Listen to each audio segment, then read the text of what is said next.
રાજ્યના બજેટમાં રત્નકલાકાર કલ્યાણ બેંકની માંગ ડાયમંડ યુનિયનનો સરકારને રજૂઆત. યુનિયન દ્વારા સરકારને ભલામણ કરવામાં આવી છે કે આ કલ્યાણ બોર્ડની જાહેરાત બજેટમાં કરવામાં આવે, જેથી હીરા ઉદ્યોગમાં છેલ્લા કેટલાક સમયથી ચાલી રહેલા મંદીના માહોલમાં કામદારોને સીધો સહારો મળી શકે.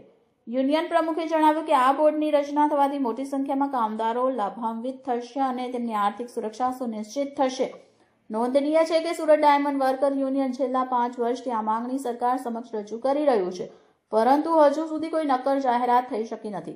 આ વખતે બજેટમાં કલ્યાણ બોર્ડની જાહેરાત થશે તેવી આશા કામદાર અને યુનિયને વ્યક્ત કરી છે. આ અંગે વધુ માહિતી આપતા સુરત ડાયમંડ વર્કર યુનિયનના પ્રમુખ ભાવેશ ટાંકે જણાવ્યું કે અમે રાજ્ય સરકાર સમક્ષ રત્નકલાકાર કલ્યાણ બોર્ડની માંગણી લાંબા સમયથી કરી રહ્યા છીએ. આ બોર્ડ બને તો ગુજરાતના 25 લાખથી વધુ હીરા કામદારોને તેનો સીધો લાભ મળશે અને મંદીના સમયમાં તેમને આર્થિક સહારો મળી રહેશે. મારી આશા છે કે સરકાર આ વખતે બજેટમાં જાહેરાત કરી કામદારોના હિતોનું રક્ષણ કરશે. મારું નામ છે Bhavesh Tank, diamond worker union vice president. ગુજરાતના રત્ન કલાકારો માટે આવનારા 2026ની બજેટની અંદર રત્ન કલાકાર કલ્યાણ બોર્ડની જરૂર શું કામ? આ સૌથી મોટો પ્રશ્ન આજે તમામ લોકોને થઈ રહ્યો છે. ત્યારે એની સ્પષ્ટતા કરીએ તો રત્ન કલાકારને જેવી રીતે બાંધકામ શ્રમિકને જે લાભ મળે છે, એવી જ રીતે રત્ન કલાકાર કલ્યાણ બોર્ડના માધ્યમથી રત્ન કલાકારોને લાભ મળે.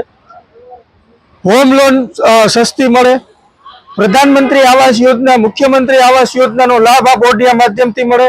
આરોગ્યની સુવિધાઓ આ બોર્ડના માધ્યમથી મળે. રત્ન કલાકારોના બાળકો જે ઉચ્ચ શિક્ષણ મેળવવા માંગતા હોય, આ ઉચ્ચ શિક્ષણ મેળવવાની જે સબસિડી છે એ બોર્ડના માધ્યમથી આપવામાં આવે. રત્ન કલાકારોને સ્કિલ ડેવલપ કરવી હોય તો આ સ્કિલ ડેવલપની પણ સુવિધાઓ આ બોર્ડના માધ્યમથી મળે. એટલા માટે રત્ન કલાકાર કલ્યાણ બોર્ડની માગણી કરી રહ્યા છીએ અને આ માગણી છેલ્લા 5 વર્ષથી ડાયમંડ વર્કર યુનિયન કરતું આવ્યું છે. અમને આશા અને અપેક્ષા છે કે રત્ન કલાકાર કલ્યાણ બોર્ડ જો નિર્માણ થયું અને સરકાર જો નિર્માણ કરશે અને સરકાર જો એની સ્થાપના કરશે તો ગુજરાતના 25 લાખ રત્ન કલાકારો અને એના પરિવાર સાથે 50 લાખ લોકોને આપણે સહાય ચૂકવી શકશું. અને આ બોર્ડની અંદર જનપ્રતિનિધિ હોય કે પછી ઉદ્યોગકારોના પ્રતિનિધિ હોય અને રત્ન કલાકારોના પ્રતિનિધિને રાખવામાં આવે, જેથી કરી વહીવટાનો પારદર્શક રીતે જળવાઈ રહે.